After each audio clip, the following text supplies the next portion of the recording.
Expansion time again? Major League Baseball more than a quarter of a century ago put out the word that eventually the business needed 32 teams and 6 franchises would be added.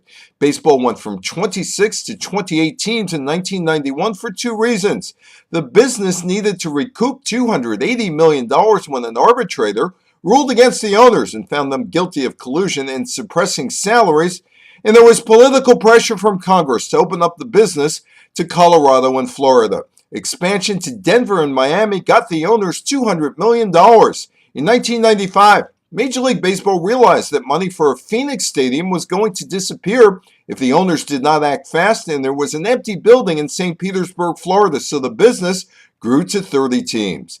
Major League Baseball Commissioner Rob Manfred is now laying out a case to expand again and has 2 suggestions: Montreal and Mexico City.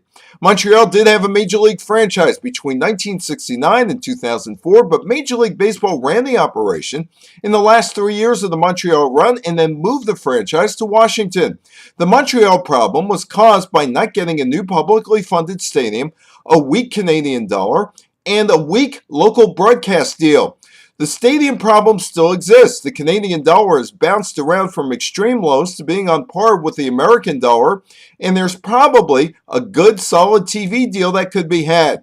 Mexico City is a complete unknown at this point. But before baseball gets to expansion and the billions that owners can split from expansion fees, 2 problems have to be solved. The collective bargaining agreement is expiring.